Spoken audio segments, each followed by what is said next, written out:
اعوذ باللہ من الشیطان الرجیم بسم اللہ الرحمن الرحیم تلک الرسل فضلنا بعضهم علی بعض منہم من کلم اللہ ورفع بعضهم درجات وآتینا عیسی ابن مریم البینات وأیدناہ بروح القدس ولو شاء اللہ ما اقتتل الذین من بعد ما جاءتهم البینات صدق اللہ العظیم۔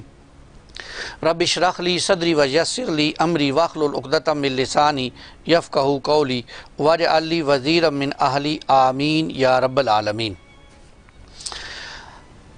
ناظرین، آج 3 رمضان المبارک ہے اور تیسرے پارے کا خلاصہ آج ہم پڑھیں گے۔ تیسرے پارے کا آغاز سورہ بقرہ کی آیت نمبر 253 سے ہو رہا ہے، جس کے اندر بتایا جا رہا ہے کہ انسان مجبور محض نہیں ہے، اور یہ حقیقت اللہ تعالیٰ نے بیان کی کہ رسولوں میں سے بعض کو بعض پر فضیلت دی گئی۔ نبی اکرم صلی اللہ علیہ وسلم اور حضرت موسیٰ علیہ السلام کو اللہ تعالیٰ نے اپنے ساتھ ہم کلامی کا شرف بخشا۔ حضرت عیسیٰ علیہ السلام کو اللہ تعالیٰ نے واضح معجزات عطا فرمائے، اور جبریل کے ذریعے اللہ تعالیٰ نے انہیں مصلوب ہونے سے محفوظ رکھا۔ رسولوں کے آنے کے بعد اگر اللہ تعالیٰ چاہتا تو زبردستی تمام انسانوں کو ایمان لانے پر مجبور کر دیتا۔ اس کے برعکس اللہ تعالیٰ نے انسانوں کو اختیار دیا، کچھ لوگ ایمان لائے اور کچھ نے کفر اختیار کیا، پھر ان کے درمیان باہم تصادم ہوتا رہا، اور انسان کو ملنے والے اس اختیار ہی کی بنیاد پر قیامت کے دن باز پرس ہوگی۔ آیت نمبر 258 کے اندر جو مختلف لوگوں نے نجات کے لیے چور دروازے بنا لیے، اللہ تعالیٰ نے اس پر جو ہے وہ قدغن لگا دی اور کہا کہ قیامت والے دن کامیاب وہی ہوگا جس کے ساتھ ایمان اور عمل صالح کی گٹھی ہوگی، اور وہاں پر جا کر وہ انسان پریشان ہوگا جو دنیا میں غفلت کی زندگی بسر کرے گا۔ اس کا معاملہ وہاں ویسے ہی ہوگا کہ جن پہ تکیہ تھا وہی پتے ہوا دینے لگے۔ وہاں تو نفسی کا عالم ہوگا، کوئی کسی کے کام نہ آ سکے گا۔ آیت نمبر 255 کے اندر یہ جو میں نے کہا تھا کہ بڑے بڑے موتی ہیں، ان میں سے یہ چوتھا بڑا موتی ہے آیت الکرسی، جس کا تذکرہ ہے۔ اس آیت الکرسی کے اندر اللہ تعالیٰ نے توحید باری کا خزانہ چھپا رکھا ہے، اور ترمذی شریف کی روایت ہے کہ قرآن حکیم کی تمام آیات کی سردار ہے۔ اس آیت میں اللہ تعالیٰ نے 12 صفات بیان کی ہیں۔ پہلی، وہی معبود برحق ہے، اس کے سوا کوئی معبود نہیں، وہ بذات خود زندہ جاوید ہے، اور نمبر 3، وہی دوسروں کو بھی زندہ اور قائم رکھنے والا ہے۔ نمبر 4، اس کی زندگی، اس کی حیات اونگ یا نیند کے ذریعے کسی آرام کی محتاج نہیں۔ نمبر 5، آسمان اور زمین کی ہر شے کا وہ مالک اور مختار ہے۔ نمبر 6، اس کی بارگاہ میں کوئی کسی کے حق میں سفارش نہیں کر سکتا مگر اس کی اجازت سے۔ نمبر 7، اللہ تعالیٰ نے تمام انسانوں کے سابقہ، موجودہ اور آئندہ ہونے والے اعمال سے بذات خود واقف ہے۔ کوئی کسی کی سفارش کرتی ہوئی یہ نہیں کہہ سکتا کہ اس کے اعمال کا اندراج درست نہیں ہے، اور ناکردہ گناہ بھی اس کے کھاتے میں لکھ دیے گئے ہیں، یا بعض نیکیوں کا اندراج کیا ہی نہیں گیا۔ نمبر 8، کوئی انسان اللہ تعالیٰ کے علم میں سے صرف اتنا حصہ پا سکتا ہے جتنا اللہ تعالیٰ چاہیں۔ نمبر 9، اس کا اقتدار تمام آسمان اور زمین پر حاوی ہے۔ نمبر 10، آسمانوں اور زمین کی حفاظت اور نگرانی اس کو تھکاتی نہیں ہے۔ نمبر 11، وہ انتہائی بلند و بالا ہے۔ نمبر 12، وہ بڑی عظمتوں کا حامل ہے۔ یہ آیت الکرسی۔ اس کے بعد اللہ تعالیٰ نے آیت نمبر 258 کے اندر نمرود پر تمام حجت کا تذکرہ ہے، جس میں ابراہیم علیہ السلام کا واقعہ ہے۔ آیت نمبر 259 میں اللہ تعالیٰ مردوں کو کیسے زندہ فرمائے گا اس کا تذکرہ ہے، اور یہ بات بیان کی گئی کہ جیسے اللہ تعالیٰ نے قرآن مجید میں یہ واقعہ بیان کر دیا اور سمجھایا کہ اللہ تعالیٰ مردوں کو کیسے زندہ کرے گا، تاکہ یقین پیدا ہو جائے کہ تمہیں مرنا ہے اور قیامت کے دن اٹھنا ہے اور اللہ کے حضور اپنے اعمال کا جواب دینا ہے۔ آیت نمبر 260 کے اندر سیدنا ابراہیم کے لیے اطمینان قلب کے سامان کو بیان کیا اللہ تعالیٰ نے، اور ابراہیم علیہ السلام کو یہ کہا جب انہوں نے یہ سوال کیا کہ اللہ تو مردوں کو کیسے زندہ کرے گا، اللہ تعالیٰ نے فرمایا کہ 4 پرندے لیے جائیں، ان کو اپنے ساتھ مانوس کیجئے، پھر ان کو ذبح کر کے ان کے ٹکڑوں کو مختلف پہاڑوں پر رکھ دیجئے، اب انہیں آواز دیجئے، ان کے ٹکڑے کیا ہوں گے، یا تین کا حصہ یا دوڑتے ہوئے آپ کے پاس آ جائیں گے۔ یہ وہ حقائق ہیں جن کو دیکھ لینے پر ایمان کی دعوت ملتی ہے، ایمان مضبوط ہوتا ہے۔ آیات 261 سے لے کر آیات 272 تک انفاق فی سبیل اللہ کا تذکرہ ہے، اور اس کے اندر اللہ تعالیٰ نے اجر بیان کیا کہ جو اللہ کے راستے میں خرچ کرتے ہیں لوگ، اللہ تعالیٰ ان کے لیے اس کو بڑھا چڑھا کر اور 700 گنا تک بڑھا چڑھا کر اس کو واپس کریں گے۔ اور جو لوگ اللہ کی اگلی آیات میں آیات 263 اور 64 میں اللہ نے یہ بیان کیا کہ انفاق فی سبیل اللہ کے اجر سے جو لوگ محروم ہو جاتے ہیں، کون سے لوگ؟ وہ جو انفاق کرنے کے بعد احسان کرتے ہیں، طنز کرتے ہیں، وہ اپنے اجر کو ضائع کر بیٹھتے ہیں۔ اس سے تو بہتر ہے، اللہ کہہ رہے ہیں انفاق کیا ہی نہ جائے۔ جو طنز دیتے ہیں، انفاق کا مقصد صرف اور صرف اللہ کی رضا اور آخرت میں فلاح کا حصول ہونا چاہیے۔ جو دکھاوے کے لیے انفاق کرتا ہے گویا وہ نہ تو اللہ پر ایمان رکھتا ہے نہ آخرت پر ایمان رکھتا ہے۔ اور انفاق کرنے کے بعد دکھاوا کرنے والے کی مثال ایسے ہے جیسے کسی نے ایسی چٹان پر بیج ڈال دیے جس پر گرد مٹی پڑی ہوئی تھی، بارش نہ صرف اس گرد کو اور بیج کو بہا کر لے گئی اور بلکہ اس کے بیج کو بھی بہا کر لے گئی، فائدہ کیا حاصل ہوا؟ کچھ بھی نہیں، اس کے ذمے میں کچھ بھی نہیں آیا اور سرمایہ بھی ڈوب گیا۔ یہ ہے دکھاوے کے لیے خرچ کرنے والے۔ نیک نیتی سے خرچ کرنے والوں کی بھی مثال اللہ نے بیان کی اور فرمایا کہ جو اللہ کے راستے میں نیک نیتی سے خرچ کرتے ہیں ان کی مثال ایسے ہے جیسے کسی اونچے مقام پر کوئی کھیت ہو، عام بارش سے بھی فصل حاصل ہوتی ہے لیکن اگر زیادہ بارش ہو جائے تو فصل دگنا حاصل ہو جاتی ہے۔ اور اسی طرح اللہ تعالیٰ کی راہ میں بہترین شے پیش کرنے کا تذکرہ ہے کہ انسان اللہ کے راستے میں بہترین چیزوں کو، عمدہ چیزوں کو جو ہے وہ پیدا کیے۔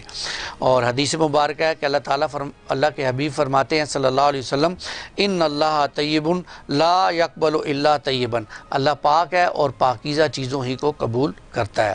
آیت نمبر 269 کے اندر سب سے بڑی دولت حکمت کو اللہ تعالیٰ نے قرار دیا، اور یہ حکمت ایسی نعمت ہے جس کی بدولت انسان، جس کو ہم سکس سینس بھی کہتے ہیں، اس کی بدولت انسان بہت سی ایسی چیزوں کو سمجھ لیتا ہے جن کو اللہ تعالیٰ، جن کی گہرائی انسان کو سمجھانا چاہتے ہیں۔ یہ وہ باطنی بصیرت ہے جس کے ذریعے سے انسان اشیاء کی حقیقت کو دیکھ لیتا ہے۔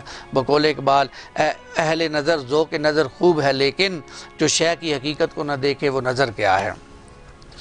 آیات 270 سے 272 میں انفاق کرتے ہوئے ریاکاری سے بچنے کا حکم ہے، اور بیان کیا جا رہا ہے کہ جو لوگ دکھاوے سے کا معاملہ کرتے ہیں ان کا تو مال بھی ضائع ہو گیا، اجر بھی ضائع ہو گیا۔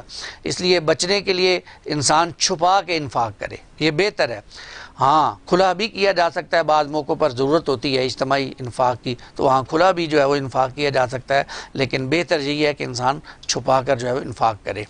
آیت نمبر 273 میں بیان کیا جا رہا ہے کہ انفاق فی سبیل اللہ کے اصل حقدار کون ہیں اور جن کو یہ دیا جائے۔ ایسے لوگ جو اپنا سارا وقت دین کی تعلیمات کے لیے، دین کے لیے وقف کرتے ہیں، اور ان میں مدارس کے علماء، ان میں مجاہدین جو جہاد و قتال میں مصروف ہیں، اور ایسے لوگ جو قرآن کی خدمت میں مصروف ہیں، ان پر مال خرچ کرنا یہ انفاق فی سبیل اللہ کی چوٹی ہے۔ آیات 274 سے 275 میں فاضل سرمایہ کا اعلیٰ اور گھٹیا استعمال بیان کیا جا رہا ہے، اور بتایا یہ جا رہا ہے کہ جو چیز اللہ کے راہ میں خرچ کی جائے نیک نیتی سے اس کا تو اجر ہے، لیکن جو فاضل سرمایہ ہے اس کو اگر سود پر انسان دے دے اور اس کے بدلے میں پیسے لینا شروع کر دے تو یہ وہ لوگ ہوں گے جو قیامت والے دن پاگلوں کی طرح دوڑ رہے ہوں گے، ان کے ہوش و حواس اڑے ہوئے ہوں گے، اور ان کا معاملہ یہ ہوگا کہ وہ کہیں گے کہ تجارت بھی تو سود اور تجارت ایک جیسے ہیں، حالانکہ اللہ تعالیٰ نے تجارت کو حلال کیا اور سود کو حرام کیا ہے۔ یہ سود وہ برائی ہے جو آج ہمارے معاشرے میں بھی پھیل چکی ہے، نہ صرف جو ہے وہ سودی بینکنگ کے ذریعے سے بلکہ سودی معیشت کے ذریعے سے جگہ جگہ پر پھیل چکی ہے، نیچے سے اوپر تک، چھوٹا تاجر ہو بڑا تاجر ہو سود میں ملوث، اور سودی این جی اوز ہیں جو لوگوں کو سود دے رہی ہیں۔ ہمارے اپنے علاقے میں بہت سی این جی اوز ہیں جو سود پر لوگوں کو جو ہے وہ قرض دے رہی ہیں اور جکڑ ہوئے، اور حکومت خاموش ہے۔ معیشت تو سود پہ جکڑی ہوئی ہے، اور پھر ہم اللہ سے لمبی لمبی دعائیں مانگتے ہیں، جبکہ اللہ تعالیٰ قرآن مجید میں فرماتے ہیں کہ بدترین گناہ یہ سود ہے۔ حرب من اللہ و رسولی، اللہ اور اس کے رسول کے خلاف اعلان جنگ ہے جو سود نہیں چھوڑتے۔ آج ہم پوری اجتماعی طور پر اللہ کے ساتھ اعلان جنگ کیے ہوئے ہیں، اور پھر اللہ سے دعائیں مانگتے ہیں، دعائیں قبول نہیں ہوتی ہیں۔ پاکستان میں سب کچھ ہونے کے باوجود، زرعی ملک ہونے کے باوجود آج ہمارے ہاں چینی اور چاول اور آٹے کی کمی ہے۔ اس کی وجہ کیا ہے کہ ہم سود پر کھڑے ہیں۔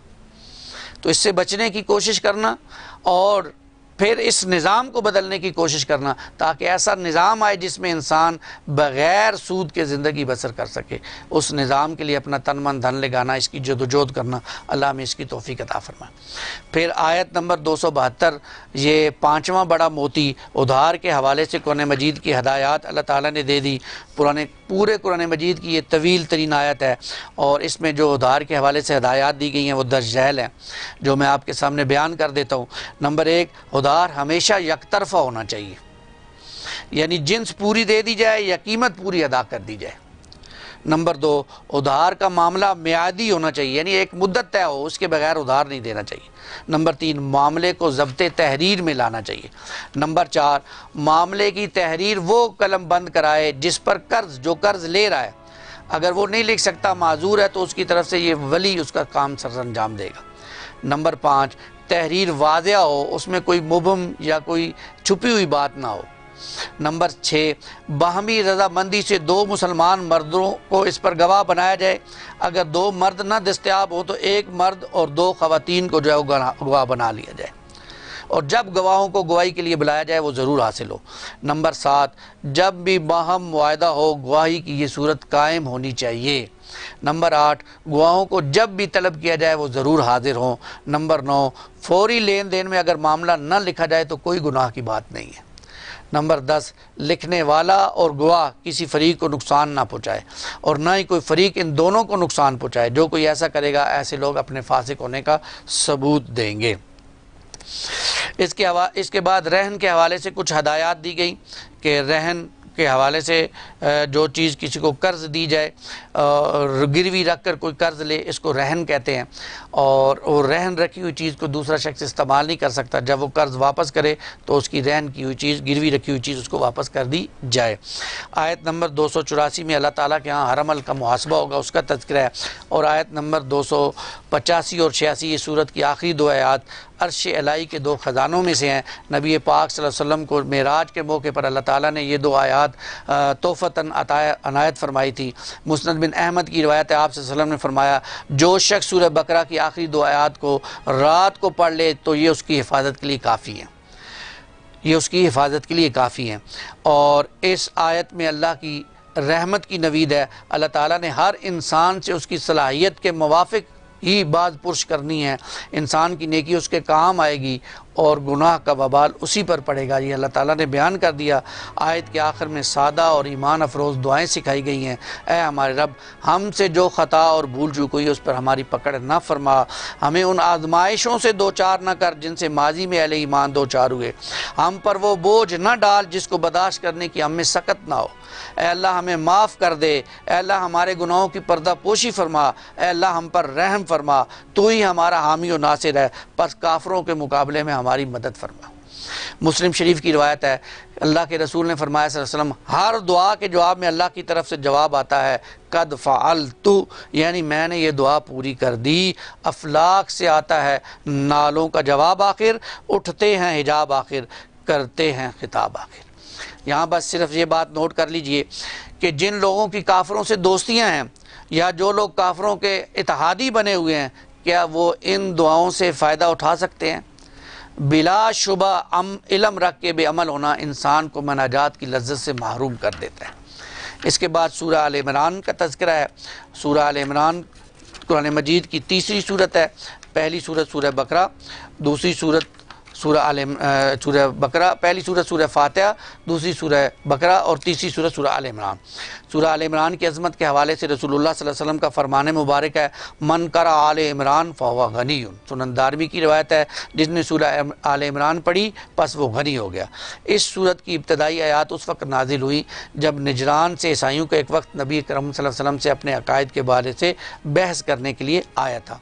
اس صورت کے اندر بھی دو امتوں کا تذکرہ ہے، سابقہ امتوں میں سے اہل کتاب یعنی عیسائیوں کا تذکرہ ہے، اور اس کے بعد مسلمانوں کا تذکرہ ہے۔